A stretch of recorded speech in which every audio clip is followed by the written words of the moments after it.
सूत जी कहते हैं, महाप्राज्ञ महामते शिव रूप शौनक, अब मैं संक्षेप में रुद्राक्ष का महात्म बता रहा हूं। सुनो, रुद्राक्ष शिव को बहुत प्रिय है। इसे परम पावन समझना चाहिए। रुद्राक्ष के दर्शन से, स्पर्श से तथा उस पर जाप करने से समस्त पापों का अपहरण करने वाला माना गया है। मुने, पूर्व काल में परमात्मा शिव ने समस्त लोगों का उपकार करने के लिए देवी पार्वती के सामने रुद्राक्ष की महिमा का वर्णन किया था।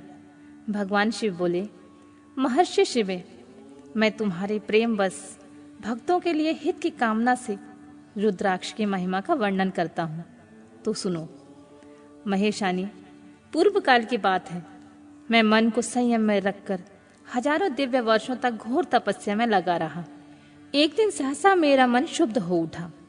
परमेश्वरी, मैं संपूर्ण लोकों का उपकार करने वाला स्वतंत्र परमेश्वर हूं। अतः उस समय मैंने लीलावश ही अपने नेत्र खोले। खोलते ही मेरे मनोहर नेत्र पुटों से कुछ जल की बूंदें गिरी। आंसू की उन बूंदों से वहां रुद्राक्ष नामक वृक्ष पैदा हो गया। भक्तों पर अनुग्रह करने के लिए ये अश्रु बिंदु स्थावर भाव को प्राप्त हो गए। वे रुद्राक्ष मैंने विष्णु भक्त को तथा चारों वर्णों के रुद्राक्ष को मैंने गौड़ देश में उत्पन्न किया। मथुरा, अयोध्या, लंका, मलयाचल, सहस्रगिरी, काशी तथा अन्य देशों में भी उनके अंकुर उगाए। वे उत्तम रुद्राक्ष असहा पाप समूहों का भेदन करने वाले तथा श्रुतियों के भी प्रेरक हैं। मेरी आज्ञा से वे ब्राह्मण, क्षत्रिय, वैश्य और शूद्र जाति के लिए भेद से इस भूतल पर प्रकट हुए। रुद्राक्ष की ही जाति के भी सुभाक्ष भी हैं। उन ब्रह्मांडी जाति वाले रुद्राक्षों के वर्ण श्वेत, रक्त, पीत तथा कृष्ण जानने चाहिए। मनुष्यों को चाहिए कि वे क्रमशः वर्ण के अनुसार अपनी जाति का ही रुद्राक्ष धारण करें। भोग और मोक्ष की इच्छा रखने वाले चारों वर्णों के लोगों और विशेषतः शिव भक्तों को शिव पार्वती की प्रसन्नता के लिए रुद्राक्ष के फलों को अवश्य धारण करना चाहिए। आंवले के फल के बराबर जो रुद्राक्ष हो वह श्रेष्ठ बताया गया है, और जो बेर के फल के बराबर हो उसे मध्यम श्रेणी का कहा गया है, और जो चने के बराबर है उसकी गणना निम्न कोटि में की गई है। अब इसकी उत्तमता को परखने के लिए दूसरी उत्तम प्रक्रिया बताई जाती है। इसे बताने का उद्देश्य है भक्तों की हित कामना। पार्वती, तुम भली भांति प्रेम पूर्वक इस विषय को सुनो। महेश्वरी, जो रुद्राक्ष बेर के फल के बराबर होता है उतना छोटा होने पर भी लोक में उत्तम फल देने वाला होता है तथा सुख सौभाग्य की वृद्धि कराने वाला होता है। और जो रुद्राक्ष आंवले के फल के बराबर होता है वह समस्त अरिष्टों का नाश करने वाला तथा जो गुंजा फल के समान मोटा होता है वह संपूर्ण मनोरथों की फलों की सिद्धि करने वाला होता है। रुद्राक्ष जैसे जैसे छोटा होता है वैसे वैसे अधिक फल देने वाला होता है।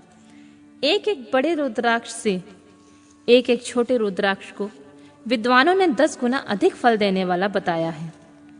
पापों का नाश करने के लिए रुद्राक्ष धारण करना अवश्य बताया है। इससे निश्चय ही संपूर्ण अभीष्ट मनोरथों का साधक है।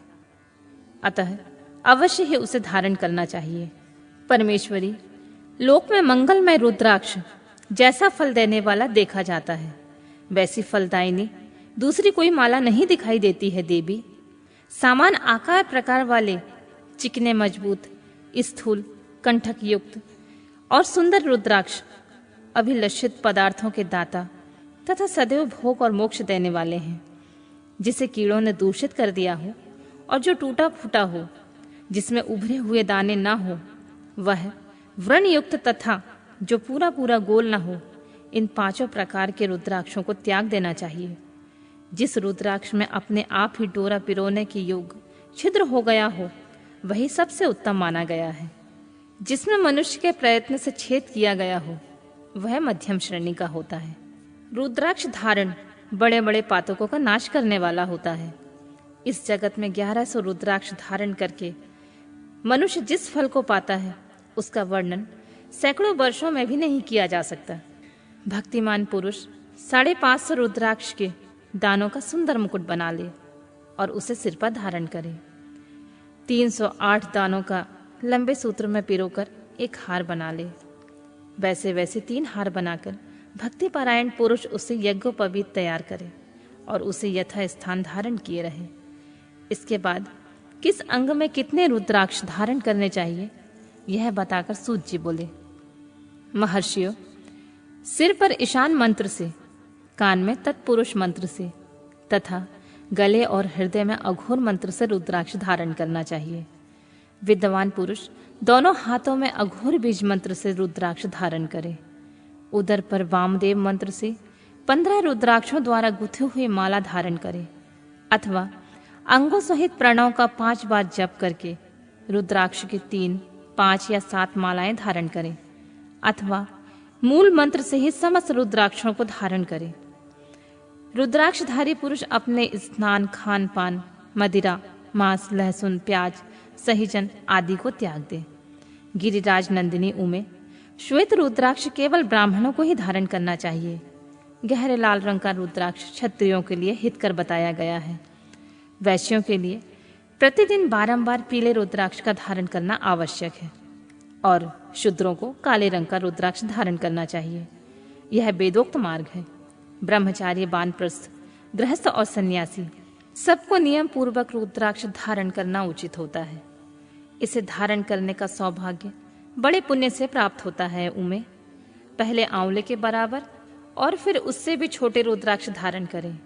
जो रोगी हों, जिनमें दाने ना हो, जिन्हें कीड़ों ने खा लिया हो और जिनमें पिरोने योग्य छेद ना हो, ऐसे रुद्राक्ष मंगलकारी पुरुषों को नहीं धारण करना चाहिए। रुद्राक्ष मेरा मंगलमय लिंग विग्रह है। वह अंतोतुगतवा चने के बराबर लघुतर होता है। सूक्ष्म रुद्राक्ष को ही सदा प्रशस्त माना गया है। सभी आश्रमों, सभी वर्णों, स्त्रियों और शूद्रों को भी भगवान शिव की आज्ञा के अनुसार सदैव रुद्राक्ष धारण करना चाहिए। यतियों के लिए, प्रणव के लिए उच्चारण पूर्वक रुद्राक्ष धारण करने का विधान है।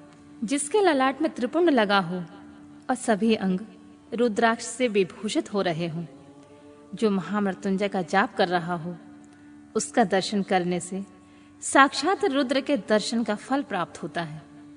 पार्वती, रुद्राक्ष अनेक प्रकार के बताए गए हैं। मैं उनके भेदों का वर्णन करता हूँ।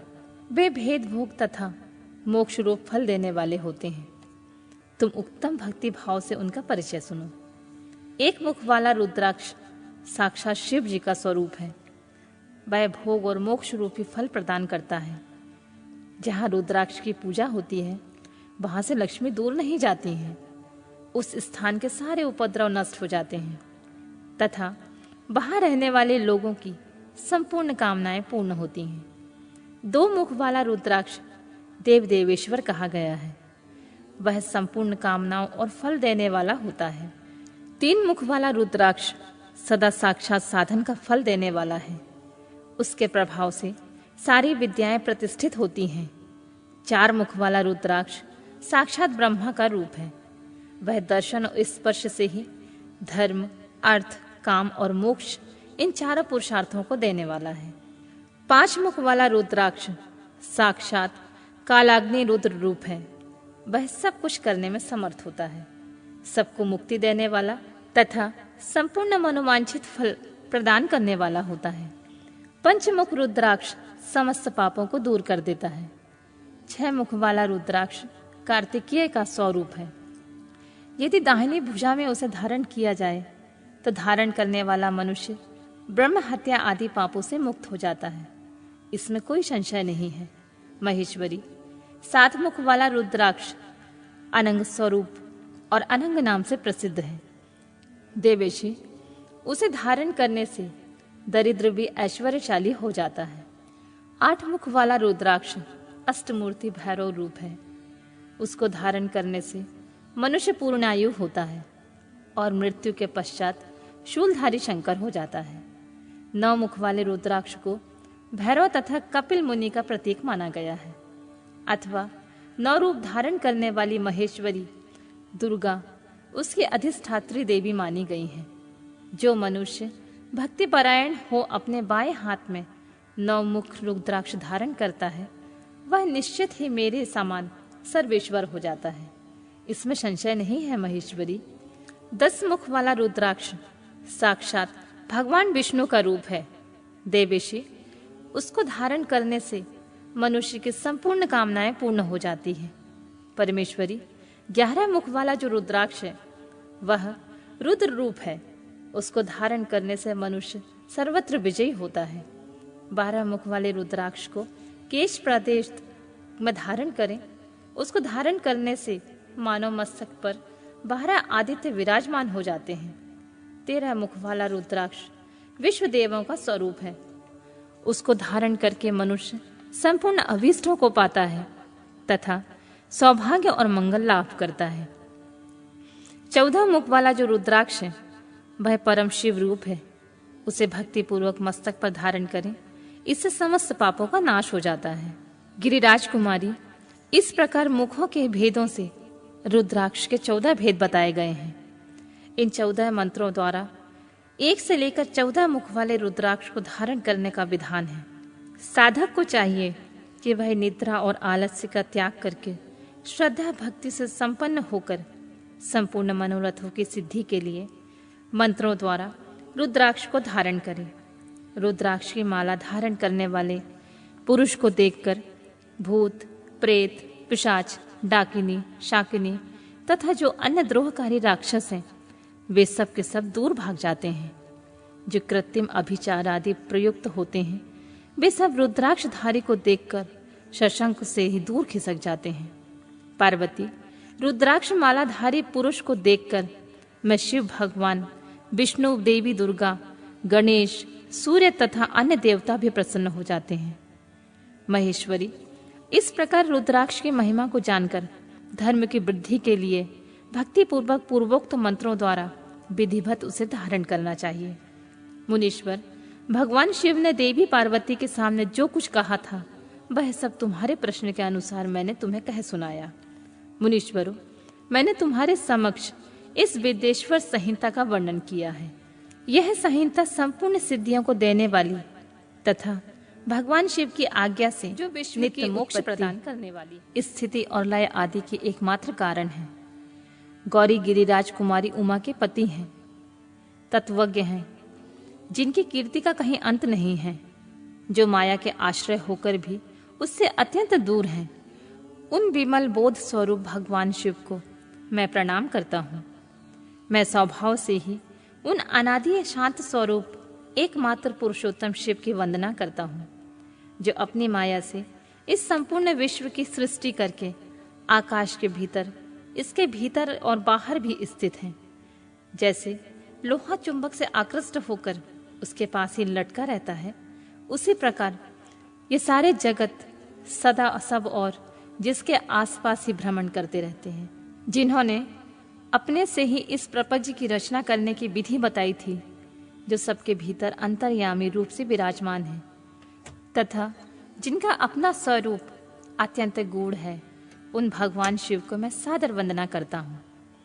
व्यास जी कहते हैं, जगत के पिता भगवान शिव, माता कल्याणमयी पार्वती तथा उनके पुत्र गणेश जी को नमस्कार करके हम इस पुराण का वर्णन करते हैं। एक समय की बात है, नैमिषारण्य में निवास करने वाले शौनक आदि सभी मुनियों ने उत्तम भक्ति भाव के साथ सूत जी से पूछा। ऋषि बोले, महाभाग सूत जी, विदेश्वर संहिता का जो साध्य साधन खंड नाम वाली शुभ एवं उत्तम कथा है, उसे हम लोगों ने सुन लिया है। उसका आदि भाग बहुत ही रमणीय है तथा वह शिव भक्तों पर भगवान शिव का वात्सल्य स्नेह प्रकट करने वाली है।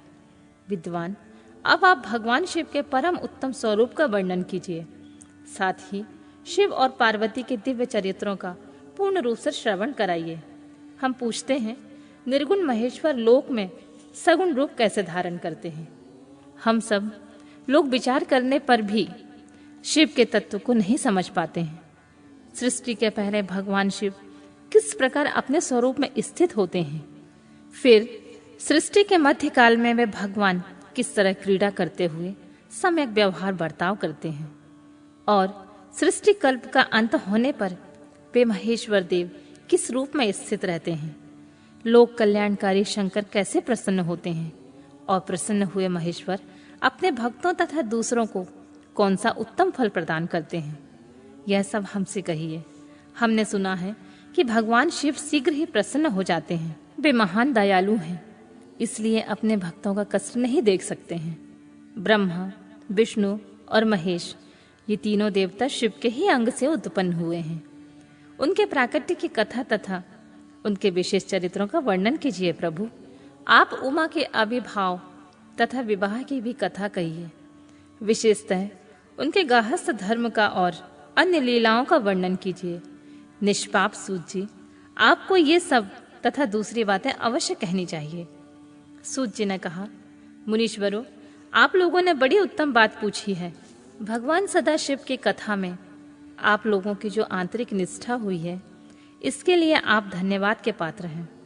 ब्राह्मणों, भगवान शंकर का गुणानुवाद सात्विक, राजस और तामस तीनों ही प्रकृति के मनुष्य को सदा आनंद प्रदान करने वाला है। पशुओं की हिंसा करने वाले निठुर कसाई के सिवा दूसरा कौन पुरुष उस गुणानुवाद को सुनने से ऊब सकता है। जिनके मन में कोई तृष्णा नहीं है, ऐसे महात्मा पुरुष भगवान शिव के उन गुणों का गान करते हैं, क्योंकि वह गुणा वाली संसार रूपी रोग की दवा है। मन तथा वाणी और कानों को प्रिय लगने वाली तथा संपूर्ण मनोरथों को देने वाली है। ब्राह्मणों, आप लोगों के प्रश्न के अनुसार मैं यथाबुद्धि प्रयत्न पूर्वक लीला का वर्णन करता हूँ और आप इसे आदर पूर्वक सुने।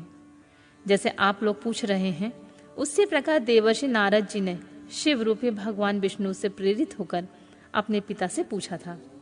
अपने पुत्र नारद का प्रश्न सुनकर शिव भक्त ब्रह्मा जी का चित्त प्रसन्न हो गया और वे उन मुनि शिरोमणि के हर्ष प्रदान करते हुए प्रेम पूर्वक भगवान शिव के यश का गुणगान करने लगे।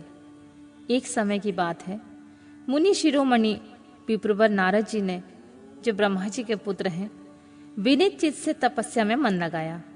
हिमालय पर्वत में कोई एक गुफा थी जो बड़ी शोभा से संपन्न दिखाई देती थी। उसके निकट देवनंदी गंगा निरंतर वेग पूर्वक बहती थी। वहां एक महान दिव्य आश्रम था जो नाना प्रकार की शोभा से सुशोभित हो रहा था। दिव्यदर्शी नारद जी ने तपस्या करने के लिए उसी आश्रम में गए। उस गुफा को देखकर मुनिवर नारद जी बड़े प्रसन्न हुए और सुदीर्घ काल तक वहां तपस्या करते रहे। उनका अंतःकरण शुद्ध था। वे दृढ़ता पूर्वक आसन बैठकर मौन होकर प्राणायाम पूर्वक समाधि में स्थित हो गए। ब्राह्मणों, उन्होंने वह समाधि लगाई जिसमें ब्रह्मा का साक्षात करने वाला विज्ञान प्रकट हुआ। मैं ब्रह्मा हूं। मुनिवर नारद जी जब इस प्रकार तपस्या करने लगे, उसी समय वह समाचार पाकर देवराज इंद्र कांप उठे। वे मानसिक संताप से बेहाल हो गए। ये नारद मुनि मेरा राज्य लेना चाहते हैं। मन ही मन ऐसा सोचकर इंद्र ने उनकी तपस्या में विघ्न डालने के लिए प्रयत्न करने की पूरी इच्छा की। उस समय देवराज ने अपने मन से कामदेव का स्मरण किया। स्मरण करते हुए कामदेव आ गए। महेंद्र ने उन्हें नारद जी की तपस्या में विघ्न डालने का आदेश दिया। यह आज्ञा पाकर कामदेव बसंत के साथ बड़े गर्व से उस स्थान पर गए और अपना उपाय करने लगे। उन्होंने वहां शीघ्र ही सारी कलाएं रच डाली। बसंत ने मदमस्त होकर अपना प्रभाव अपने प्रकार से प्रकट किया। मुनिवरों, कामदेव और बसंत के अथक प्रयत्न करने पर भी नारद मुनि के चित्त में विकार उत्पन्न नहीं हुआ।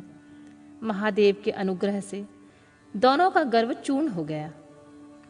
शौनक और महर्षियों, ऐसा होने का जो कारण था उसे आदर पूर्वक सुनो। महादेव जी की कृपा से नारद मुनि पर कामदेव का कोई प्रभाव नहीं पड़ा। पहले उसी आश्रम में काम शत्रु भगवान शिव की उत्तम तपस्या की थी और वहीं उन्होंने मुनियों की तपस्या का नाश करने वाले कामदेव को शीघ्र ही भस्म कर डाला था। उस समय रति ने कामदेव को पुनः जीवित करने के लिए देवताओं से प्रार्थना की। तब देवताओं ने समस्त लोगों का कल्याण करने वाले भगवान शंकर से याचना की। उनकी याचना करने पर वे बोले, देवताओं, कुछ समय व्यतीत होने के बाद कामदेव जीवित तो हो जाएंगे, परंतु यहाँ उनका कोई उपाय नहीं चल पाएगा। अमरगण, यहाँ खड़े होकर लोग चारों ओर जितनी दूर तक भूमि को नेत्र से देख पाते हैं, वहां तक कामदेव के वाणों का कोई प्रभाव नहीं चल सकेगा। इसमें कोई संशय नहीं है। भगवान शंकर की उस उक्ति के अनुसार उस समय वहां नारद जी के प्रति कामदेव जी का निजी प्रभाव मिथ्या सिद्ध हुआ। वे शीघ्र ही स्वर्गलोक में इंद्र के पास लौट गए। वहां कामदेव ने अपना सारा वृतांत और मुनि का प्रभाव कह सुनाया। तत्पश्चात इंद्र की आज्ञा से वे बसंत के साथ अपने स्थान को लौट गए। उस समय देवराज इंद्र को बड़ा विस्मय हुआ। उन्होंने नारद जी की भूरी भूरी प्रशंसा की, परंतु शिव के माया से मोहित होने के कारण वे उस पूर्व वृतांत का स्मरण न कर सके। वास्तव में इस संसार के भीतर सभी प्राणियों के लिए शंभु की माया को जानना अत्यंत कठिन है। जिसने भगवान शिव के चरणों में अपने आप को समर्पित कर दिया है, उस भक्त को छोड़कर शेष सारा जगत उनकी माया से मोहित हो जाता है। नारद भी भगवान शंकर की कृपा से वहां चिरकाल तक तपस्या में लगे रहे। जब उन्होंने अपनी तपस्या को पूर्ण हुई समझा, तब वे मुनि उससे विरत हो गए। कामदेव पर मेरी विजय हुई, ऐसा मानकर उन मुनीश्वर के मन में व्यर्थ ही गर्व हो गया। भगवान शिव की माया से मोहित होने के कारण उन्हें यथार्थ बात का ज्ञान नहीं रहा। वे यह नहीं समझ सके कि कामदेव के पराजित होने में भगवान शंकर का प्रभाव ही कारण है। उस माया से अत्यंत मोहित होकर मुनि शिरोमणि नारद अपना काम विजय संबंधी वृतांत बताने के लिए तुरंत ही कैलाश पर्वत पर चले गए। उस समय वे विजय से मत से उन्नत हो रहे थे। वहां रुद्रदेव का नमस्कार करके गर्व से भरे हुए मुनियों ने अपने आप को महात्मा मानकर तथा अपने ही प्रभाव से कामदेव पर अपनी विजय हुई समझकर उनसे सारा वृतांत कह सुनाया। वह सब सुनकर भक्त वत्सल भगवान शंकर ने नारद जी से, जो अपनी शक्ति ही माया से मोहित होने के कारण काम विजय के कारण यथार्थ कारण को नहीं जानते थे और अपने विवेक को भी खो बैठे थे, कहा, तात नारद, तुम बड़े विद्वान हो, धन्यवाद के पात्र हो, परंतु मेरी यह बात ध्यान देकर सुनो। अब से फिर कभी ऐसी बात मत कहना। विशेषतः भगवान विष्णु के सामने इसकी चर्चा कदापि न करना। तुमने मुझसे अपना जो वृतांत सुनाया है, उसे पूछने पर भी दूसरों के सामने नहीं कहना। यह सिद्धि संबंधी वृतांत सर्वथा गुप्त रखने योग्य है।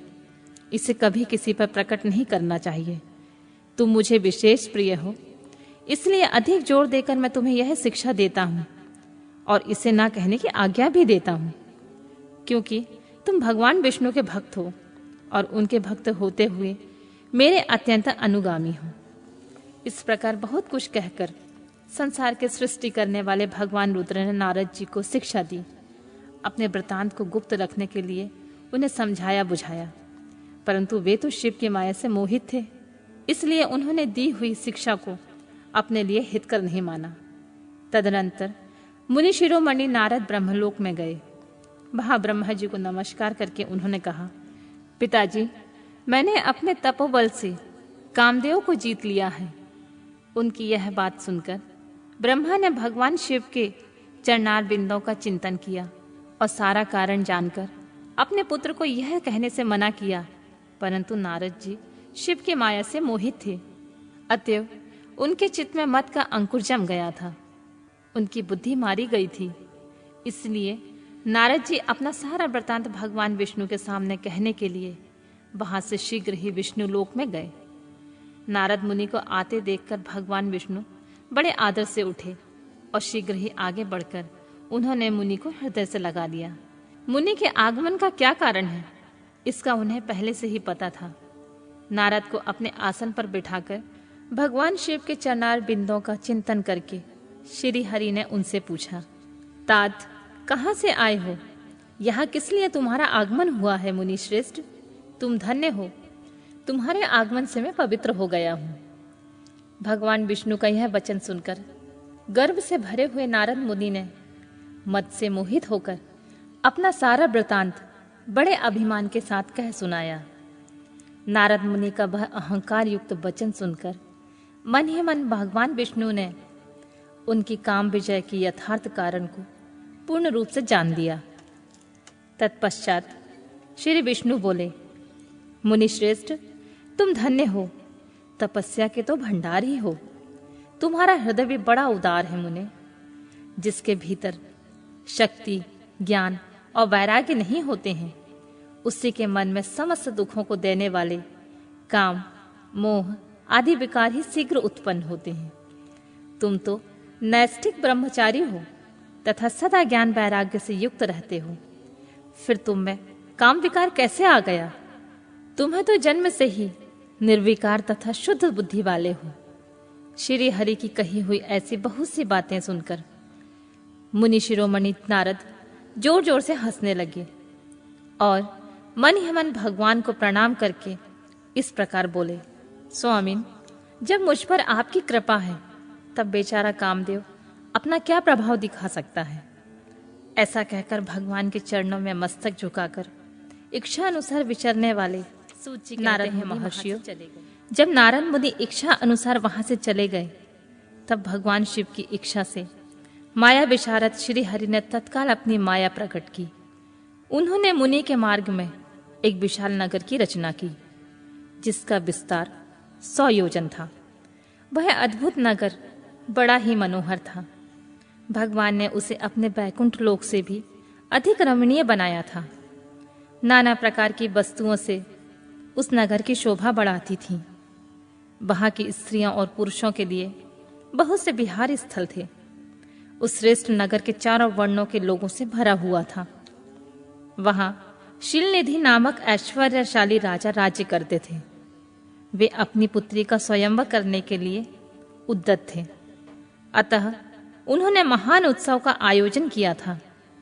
उनकी कन्या का वरण करने के लिए उत्सुक चारों दिशाओं से बहुत से राजकुमार पधारे थे, जो नाना प्रकार की वेशभूषा तथा सुंदर शोभा से प्रकाशित हो रहे थे। उन राजकुमारों से वह नगर भरा पूरा दिखाई देता था। ऐसे सुंदर राजनगर को देखकर नारद जी मोहित हो गए। वे राजा शीलनिधि के द्वार पर गए। मुनि शिरोमणि नारद को आया हुआ देखकर महाराज शीलनिधि ने श्रेष्ठ रत्नमय सिंहासन पर बिठाकर उनका पूजन किया। तत्पश्चात अपनी सुंदर कन्या को, जिसका नाम श्रीमती था, बुलवाया और उससे नारद जी के चरणों में प्रणाम करवाया। उस कन्या को देखकर नारद मुनि चकित हो गए और बोले, राजन, यह देव कन्या के समान सुंदर महाभागा कौन है? उनकी यह बात सुनकर राजा ने हाथ जोड़कर कहा, मुने, यह मेरी पुत्री है। इसका नाम श्रीमती है।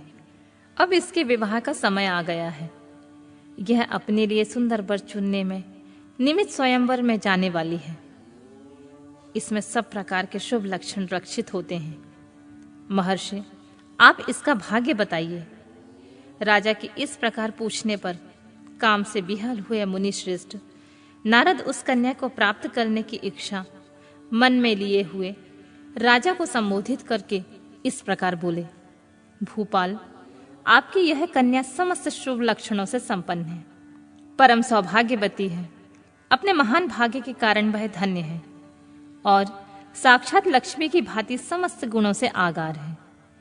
इसका भावी पति निश्चित ही भगवान शंकर के समान वैभवशाली, सर्वेश्वर, किसी से न पराजित होने वाला, वीर, काम विजयी तथा संपूर्ण देवताओं में श्रेष्ठ होगा। ऐसा कहकर राजा से विदा लेकर इच्छा अनुसार विचरने वाले नारद मुनि वहां से चल दिए। वे काम के वशीभूत हो गए थे। शिव की माया ने उन्हें विशेष मोह में डाल दिया था। वे मुनि मन ही मन सोचने लगे कि मैं इस राजकुमारी को कैसे प्राप्त करूं। स्वयंवर में आए हुए नरेशों में सबको छोड़कर एकमात्र मेरा ही वरण करे, यह कैसे संभव हो सकता है? समस्त नारियों को सौंदर्य सर्वथा प्रिय होता है। सौंदर्य को देखकर ही वह प्रसन्नता पूर्वक मेरे अधीन हो सकती है, इसमें कोई संशय नहीं है। ऐसा विचार कर काम से विहल हुए मुनिवर नारद भगवान विष्णु का रूप ग्रहण करने के लिए तत्काल उनके लोक में जा पहुंचे। भगवान विष्णु को प्रणाम करके वे इस प्रकार बोले, भगवान, मैं एकांत में आपसे अपना सारा वृतांत कहूंगा। तब बहुत अच्छा कहकर लक्ष्मीपति श्री हरि नारद जी के साथ एकांत में जाकर बैठे और बोले, मुने, अब आप अपनी बात कहिए। तब नारद जी ने कहा, भगवान, आपके भक्त जो राजा शीलनिधि हैं, वे सदा धर्म के पालन में तत्पर रहते हैं। उनकी एक विशाल लोचना कन्या है जो बहुत ही सुंदरी है। उसका नाम श्रीमती है। वह विश्व मोहिनी के रूप से विख्यात है और तीनों लोकों में सबसे अधिक सुंदर है। प्रभु, आज मैं शीघ्र ही उस कन्या से विवाह करना चाहता हूँ। राजा शीलनिधि ने अपनी पुत्री की इच्छा से स्वयंवर रचाया है, इसलिए चारों दिशाओं से वहां सहस्त्र राजकुमार पधारे हुए हैं। नाथ, मैं आपका प्रिय सेवक हूँ, अतः आप मुझे अपना स्वरूप दे दीजिए, जिससे राजकुमारी श्रीमती निश्चित ही मुझे वर ले। सूत जी कहते हैं, महर्षियों, नारद मुनि की ऐसी बात सुनकर भगवान मधुसूदन हंस पड़े और भगवान शंकर के प्रभाव का अनुभव करके उन दयालु प्रभु ने उन्हें इस प्रकार उत्तर दिया। भगवान विष्णु बोले, मुने, तुम अपने अभिष्ट स्थान को जाओ। मैं उसी तरह तुम्हारा हित साधन करूंगा, जैसे श्रेष्ठ वैद्य अत्यंत पीड़ित रोगी का करता है, क्योंकि तुम मुझे विशेष प्रिय हो। ऐसा कहकर भगवान विष्णु ने नारद मुनि को मुख तो बानर का दे दिया और समस्त शेष अंगों में अपने जैसा स्वरूप देकर वे वहां से अंतर्ध्यान हो गए। भगवान की पूर्वोक्त बात सुनकर उनका मनोहर रूप प्राप्त हो गया। समझकर नारद मुनि को बड़ा हर्ष हुआ। वे अपने को कृतकृत्य मानने लगे। भगवान ने क्या प्रयत्न किया है, इसको वे समझ ना सके। तदनंतर मुनि श्रेष्ठ नारद शीघ्र ही उस स्थान पर जा पहुंचे जहां राजा शीलनिधि ने राजकुमारों से भरी हुई स्वयंवर सभा का आयोजन किया था। विप्रवरों, राजपुत्रों से घिरी हुई वह दिव्य स्वयंवर सभा दूसरी इंद्र सभा के समान अत्यंत शोभा पा रही थी। नारद जी उस राजसभा में जा बैठे और वहां बैठकर प्रसन्न मन से बार बार यही सोचने लगे कि मैं भगवान विष्णु के समान रूप धारण किए हुए हूं, अतः वह राजकुमारी अवश्य ही मेरा वरण करेगी, दूसरे का नहीं। मुनि श्रेष्ठ नारद को यह ज्ञात नहीं था कि मेरा मुंह कितना कुरूप है।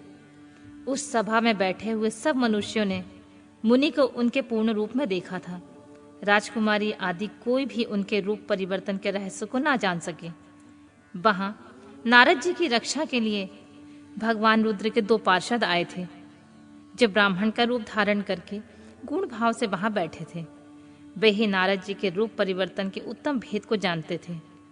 मुनि को कामावेश से मूढ़ हुआ जानकर वे दोनों पार्षद उनके निकट गए और आपस में बातचीत करते हुए उनकी हंसी उड़ाने लगे।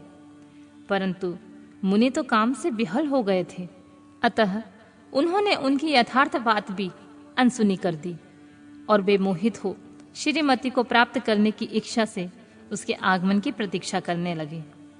इसी बीच में वह सुंदरी राजकन्या स्त्रियों से घिरी हुई अंतःपुरन से बाहर आई। उसने अपने हाथ में सोने की एक सुंदर माला ले रखी थी। वह शुभ लक्षणा राजकुमारी स्वयंवर के मध्य भाग में लक्ष्मी के समान खड़ी हुई अपूर्व शोभा पा रही थी। उत्तम व्रत का पालन करने वाली वह भूप कन्या माला हाथ में लेकर अपने मन के अनुरूप वर का अन्वेषण करते हुए सारी सभा में भ्रमण करने लगी।